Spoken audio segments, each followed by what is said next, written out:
Roof talk number 42. I speculate that the reason why the fitness industry has been flourishing in the last few years, a decade, is because our lives are so abstract that we need something concrete, something solid, something to ground us with. You know, we're always living on the internet. We're always on our smartphones. Our identities are built on social medias, and because our emotions, our existence is so fleeting and so abstract, we need fitness, or we need to work on our body. We need something to ground us, to counterbalance. It's funny because, you know, on our way to the gym, my friend was saying how the more that he's using his phone, the more he has to work out.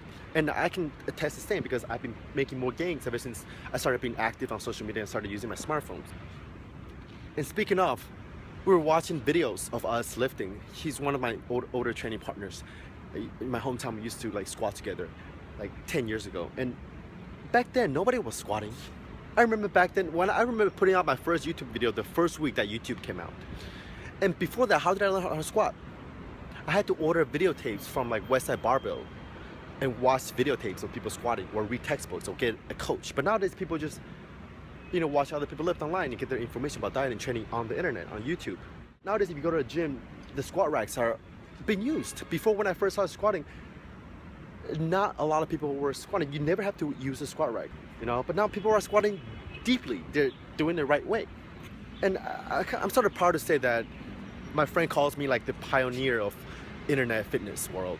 Like before Elliot, before Aziz, before the Shark Crew, before Hodge Twins, I was already squatting deep and uploading that, digitalizing, immortalizing that movement, that information onto the infinite space of the internet, aka the collective consciousness. Anyway, so I want to thank you guys for, you know, whether you're a new viewer or an old viewer, if you're watching this video, you're a part of this journey.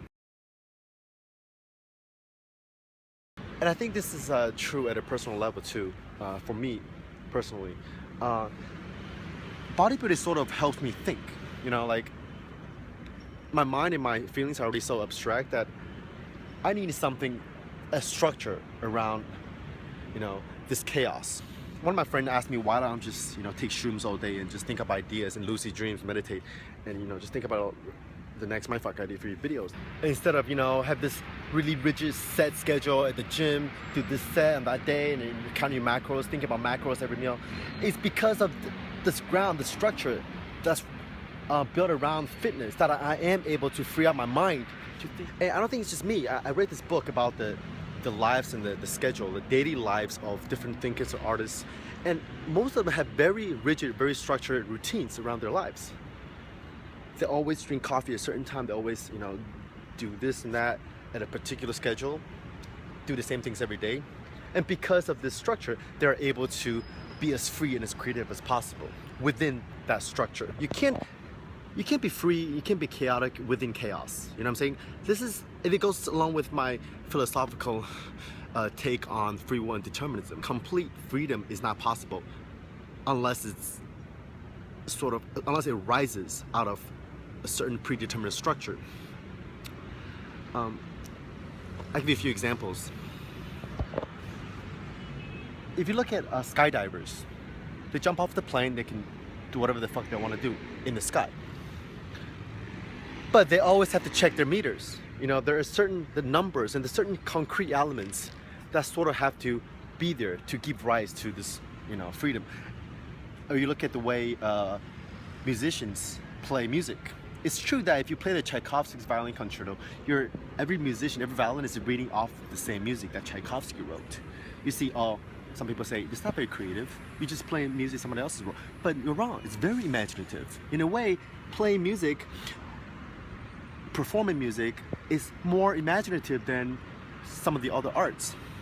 Why? Because, yes, to master the violin, you have to have very disciplined, you know, methods, you know, techniques and stuff like that. And also the music, you know, every bar is a certain way.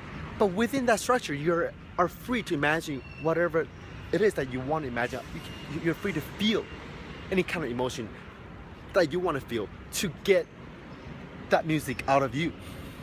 You know, playing this passage might require this kind of emotion, but I can think about, you know, fucking my, you know, ancestor in the anus while achieving this emotion. You can think about something else completely different, like picking up flowers and riding horses. You know what I'm saying? Same with acting.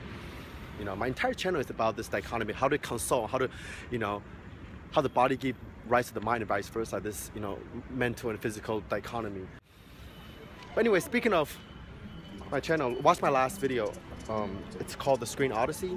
It's basically kind of related to this thing I'm talking about with digital technologies and how I'm making a point about how we're all addicted to our phones.